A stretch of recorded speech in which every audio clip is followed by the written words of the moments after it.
Welcome to Brain Wellness, the podcast. I'm your host, Mandy NP.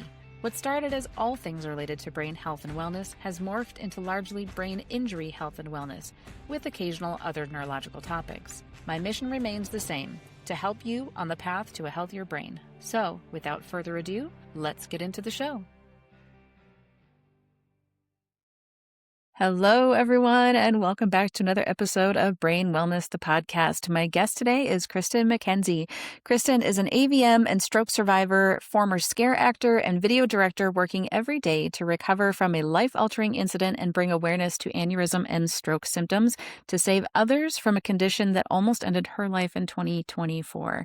I'm so glad to have you here today. Thanks for joining me, Kristin. Thank you, Mandy. It's a pleasure and honor to be here. Yeah. So my first question to people is always kind of what got you to where you are? We got a taste of it in your bio there, but what got you to where you are today? Well, Share as much or as little as you want. I had no idea that I was born with an AVM until October 14th, 2024, and it ruptured while I was at home with my daughter. And thankfully it was a holiday, so my husband was home and had to call him to call 911 because I couldn't stand up. I had no control of my legs. It was very weird. And when we get there, the ambulance comes, and the crazy part is between me going, I can't really move my legs, I somehow managed to crawl to the bathroom, pulled myself up, used the bathroom, and then 2 minutes later went crashing forward into the wall and hit my head, like face first into the wall. So the ambulance comes and they're helpful and start to ask me all these questions and saying, we think we have a stroke here. And I'm like, what the hell? I'm way too young to have a stroke. And then we get to the hospital and it's a stroke. I don't remember much from before, and then I woke up 3 weeks later. But in the process of trying to do the surgery, they found out that I had tracheal stenosis and they couldn't intubate me. So they had to trach me. So I have a lovely neck scar. But they told our family that I had a 2% chance of surviving. And my neurosurgeon, who's absolutely brilliant, his wife is about my age at the time. And so he spent 16 hours working in my head to fix it. And he did. And it was a long process to get me off the vent, to get me to wake up and see how much of me was there, because they didn't have much of an idea, because my aneurysm was in the right frontal lobe and right in the area where personality, language, all that stuff is. And apparently the only thing I could do at first was squeeze with my right hand. So I was doing a lot of squeezes or tapping to agree. And then eventually, when I was awake enough and they were able to put pen and paper in my hand, wrote my name, all of that, and they're like, my dad was like, she's there. She's still here. And then became the absolute 5.5 months of hell of going to a SNF, skilled nursing facility, because of my trach. And then I had to have 4 surgeries to fix my stenosis before they could take the trach out. And then in March of 2025, they finally took it out. And April 5th, I was discharged to go home, even though I had no ability with my left arm. I was able to walk 250 feet with a hemi walker. And so, as everyone said, insurance is just crap about stuff like that. You hit the minimum requirements and they just sent me home. And the day that I got home, I walked inside, took 1 step onto the carpet, my left foot rolled out, dropped to the ground, and I broke my ankle. Oh, no. And I couldn't stand up, and so we had to call the ambulance again and get taken to the hospital, and for them to confirm it's broken. But it was a weird kind of break, because it was like a small part of the bottom of the ball of the bone on the outside of my left ankle broke off. So no surgery. I was in a walking boot, but I didn't feel safe being at home. And so thankfully I was sent to a different rehab facility, this time a neuro center, and got 3 weeks there, and actually made some progress with OT and was able to leave walking more feet. And then I was home and then started at-home rehab and then now doing outpatient rehab. I was doing it 4 times a week last year, and now I'm doing it 2 times a week. That's still a lot. Oh, yeah, lost my job in the process of all of it. Because they expected me to be back by May, and I had been there almost 19 years. But Mm. as my condition was not, as I tell everyone, everything the doctors told us that was going to happen, it was the total opposite. I didn't get into inpatient rehab like I should have. So the most critical months of recovery, I was laying in a nursing home getting bare minimum therapy. Goodness. So, for those listening that don't know those different terms that we were talking about, AVM is an arteriovenous malformation, which can show up in a percentage of the population where the arteries and the veins in the brain are intermingled.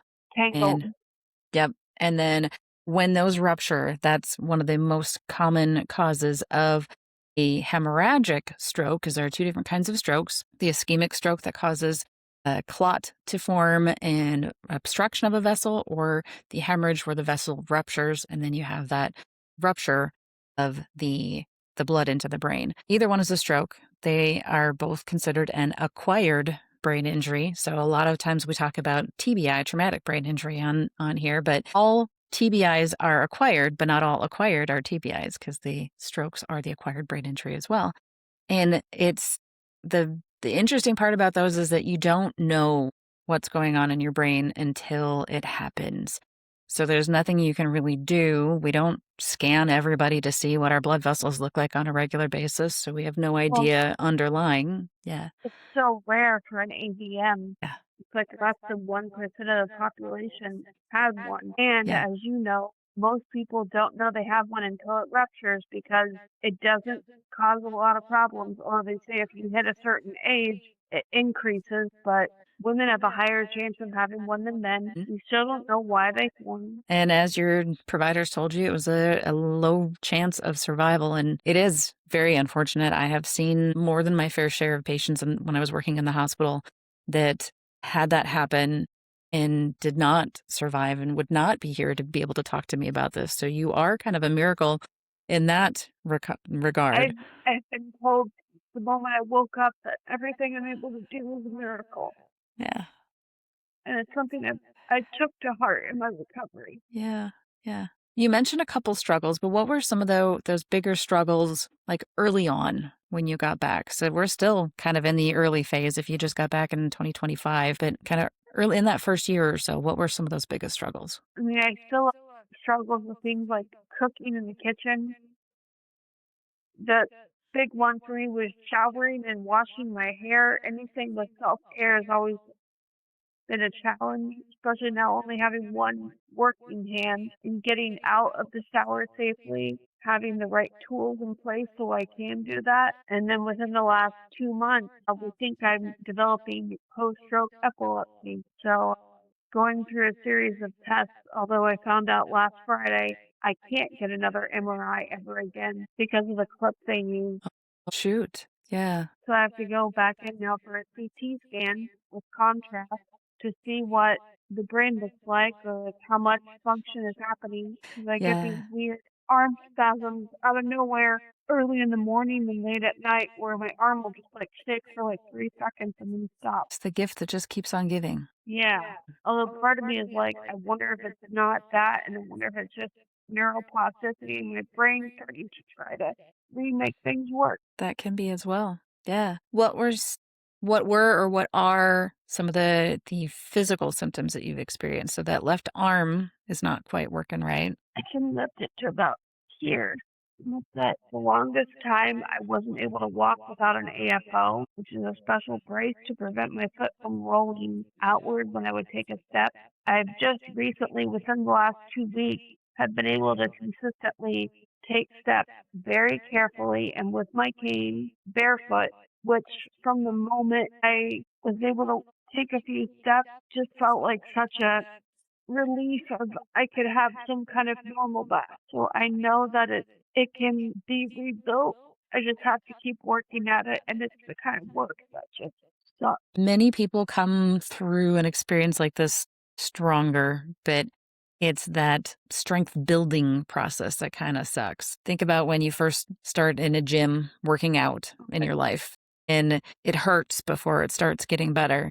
And that's kind of how I like to describe things to my patients a lot is it's like that period of time where you're working those muscles and it hurts. And at some point it won't hurt so much. What was amazing to me is I was able to, this last Halloween, because Halloween obviously means a lot to our family, walk with our daughter trick or treating. No, I had to go slow as hell, but I walked almost 2 miles, and that was the most I had walked since the incident, as I call it. What have been some of the biggest resources that have helped you get to this point? There's a fantastic group of women who have been my biggest supporters and cheerleaders and venting space, a group called Stroke Sisters.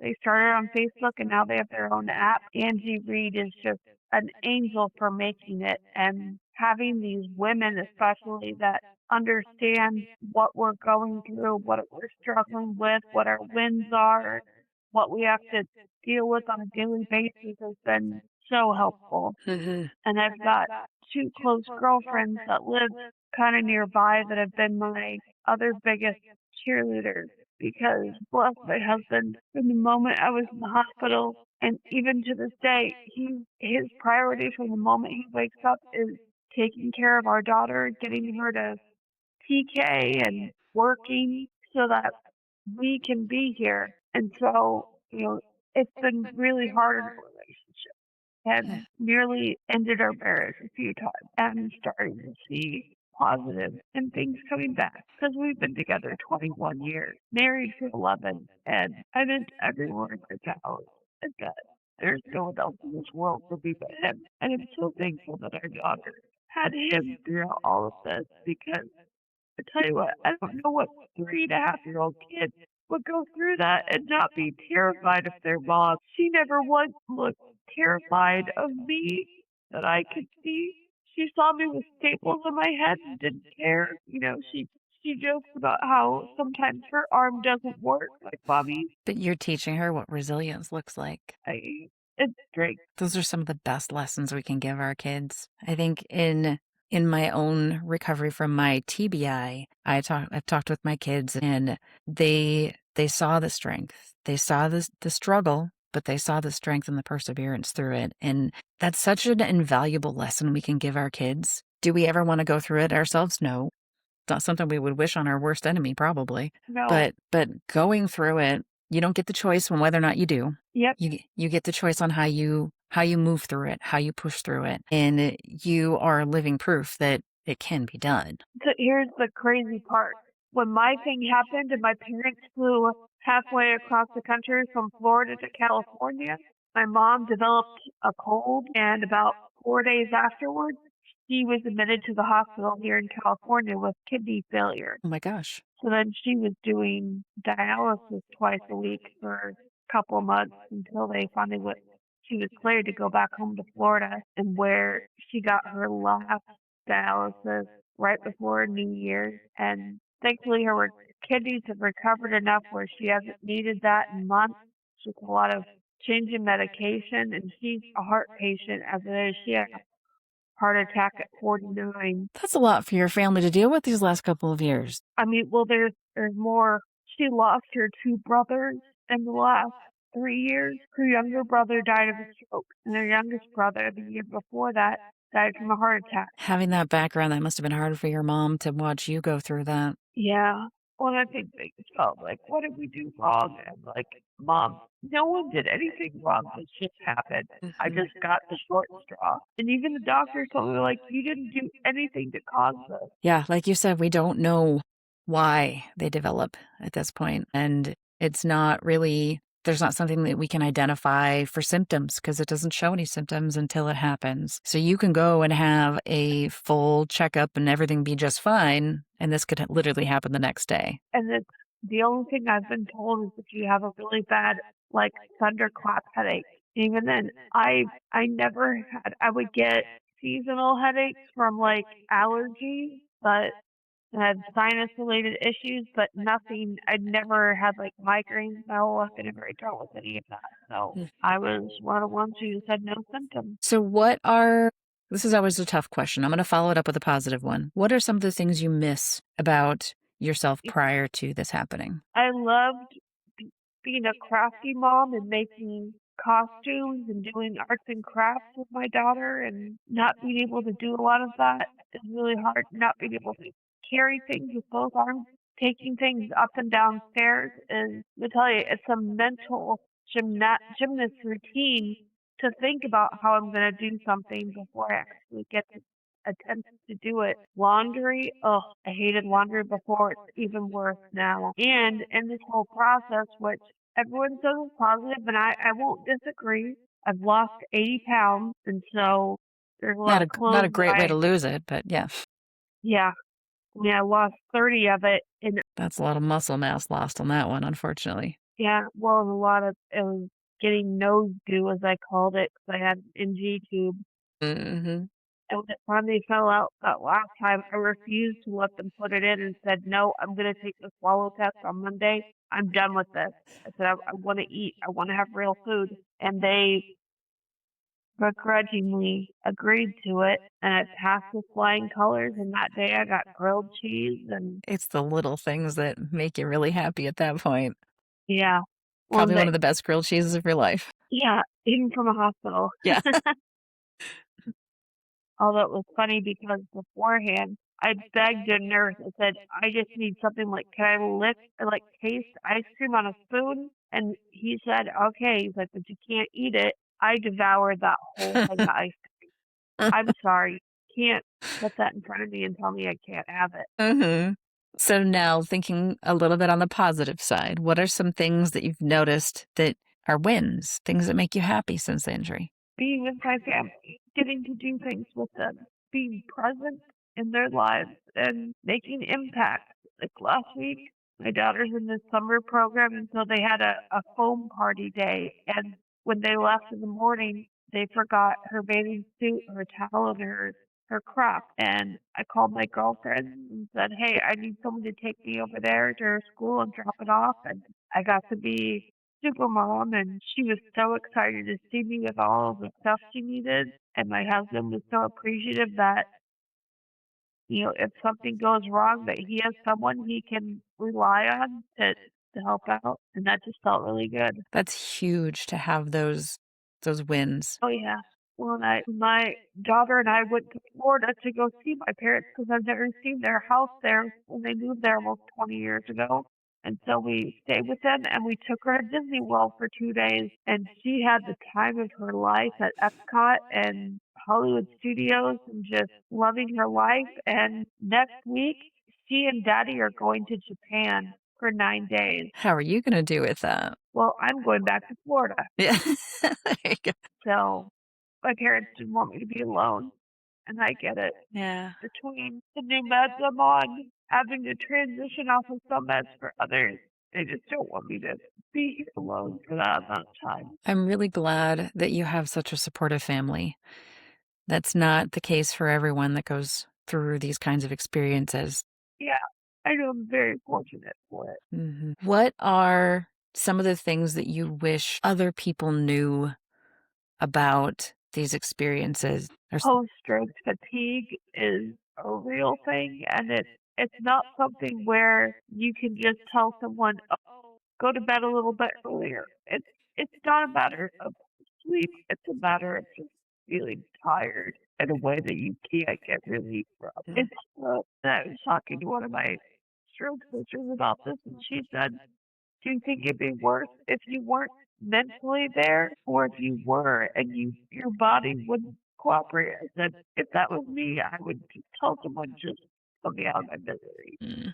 because you just feel trapped in your body. The mental health piece of a brain injury, I think, is probably the hardest because people can't see it. No, So trying to help people understand what you're experiencing, how you're feeling when they haven't been there themselves it's quite a feat. Have you found any good ways to share with family, with friends to help them understand that? it's difficult because my dad is that person who, like, who just says push through it, you just gotta, you know, don't let yourself fall asleep. Don't He's like, you gotta keep moving, you gotta keep doing stuff. And I'm like, it's not like that. My mom understands a lot better than he does because of what she's gone through. But and it's kind of funny when I do go to pick up our daughter from school, all of her classmates always come up to me and go, "What did you do to your leg?" And then having to tell them that I have a thing in my brain that went kind of crazy and I almost died and they're little kids, they're 3 to 5 years old and I'm always impressed at how well they kind of react to me. Mhm. Although one of the kids knocked me over. He didn't mean to, but bumped into me with a tricycle. Shoot. Thankfully, I went down into grass, but then trying to get up was because trying to get up, let me tell you, trying to get up off the floor one-handed, not easy. Mm-mm, mm-mm. Goodness. What are you doing to try to spread awareness and help other people learn about stroke and AVM? I always share my story any chance I can, whether it's with a group of people. I've had random conversations in grocery stores, airplanes. It's crazy just how many places I've talked to people about knowing the signs of a stroke, being aware of aneurysms that they can form in anyone, and it's not always having symptoms. What would you like to see in a perfect world that would help other people that might be in your same situation? Oh, I wish I had an answer to that one. That's a good question. I mean, in a perfect world, it's like the AVM Foundation finding out why these things happen. I mean, and we know that when my daughter turns like 21, 22, she's going to have to get an angiogram just to make sure that she doesn't go through it. Now, the chances of that happening are extremely rare, but I don't want her to go through what I'm going through. Like you said, I wouldn't wish this on my worst enemy. This is just the form of torture I can't even describe. And then you put trying to live in a world where it's not made for you, not meant for you, meant for able-bodied people. And then people look at you like, what the hell is wrong with you? And try to tell them as kindly as I can, it's amazing I'm still alive and I'm still here. You have beat the odds in so many ways. I know that's hard to remember all the time, especially when you're having days where it might be a little bit more difficult or more rough. But you have come through so much. Just the ability to be here and talk about this today is pretty remarkable. Yeah, and I recently just started swimming again for the first time in 2 years. Yay! Now, I basically do a really bad modified dog paddle, but you know what? I get in and I kick my legs and then I do what I can. And that's Mhm. what I'm going to do in Florida. We're going to spend as much time in the pool as I can and work on strengthening those muscles. And That's a great plan. Yeah, I was yeah, never good at swimming to begin with, so you might even have a better swim program than me. I got certified as a scuba diver at 15. So I've been in the water my whole life. Yeah. Water therapy is great for strength training because you get to do it without the gravity fighting against you, but you can still work those muscles and wake them back up and get them moving again. Push them against something with a lot of resistance that you don't have on Mhm. ground, which is water instead of air that just doesn't care if you push your Mhm. Yeah, no, it's body. great exercise. Kristen, where can people find you if they want to learn more, reach out? What would you like to share with them? I would say Instagram is the best place to contact me for now. It's McKenzie, Ckenzii, and Awesome. I'm my DMs are always open. As I told people, I'm an open book. You can ask me anything. I'm always down to share, to listen, to lend support in any way I can, and just help other people know that this happens to young people. I mean, look at Amelia Clark. She was filming Game of Thrones and had a Mm. aneurysm rupture, and then 2 years later had another one rupture, and she survived both of them, which she knows isn't. And the fact that I mean, you wouldn't look at her and think that there's anything has ever happened to her. She's extremely lucky. Yeah, I will share that in the show notes, your Instagram connection there so people can reach out if they're interested. We have talked about so many different topics today. Is there anything else that you wanted to share with our listeners before we wrap up? Find the humor. Use the humor. It's probably the thing that's given me the most hope and the most encouragement to keep going on my worst days. And I will admit, I have dark humor. I mean, when I got home and last December, I finally got my survivor tattoo, and it's kind of morbid, and it's okay because for me, it's not for anyone else. But the thing that got me through it was my favorite horror movie, Saw. And so I have a puzzle piece on my shoulder with the numbers 444 because John's whole thing was that people were missing the will to survive, and it's only through them pushing through and giving up the things that were causing them all this pain that they could really live, and as he put it, cherish your life. And so that is my reminder every day to cherish your life. And the number 444 is my angel number for protection. And it's in the aneurysm and stroke survivor color, like a burgundy, purplish red. And humor is the thing that kept me going, finding the laughter. Yeah. They do say laughter is the best medicine. And when you're going through something like this, it is so needed. You need to be able to laugh at things and enjoy life because it can get pretty down, as we've talked about. So finding that humor, I think, is so important. So true. And just trying to, as my mom reminds me all the time, to say every day and every way, I'm getting better and better. Just keep that positive energy going, and we can't give up. It's not an option. And I may go really slow or pause, but I don't stop. Even a slow step forward is still a step forward. Exactly. Thank you so much for sharing your story today, Kristin. Thank you, Mandy, for having me. Thanks for tuning in to this episode of Brain Wellness, the podcast. If you enjoyed this episode, I encourage you to subscribe, leave a comment, and share it so that others can benefit. Please also consider supporting the show by buying me a coffee. The link is in the show notes. You can also go to www.brainwellnesssolutions.com to catch the latest info and get links on all of the social medias there. See you next time.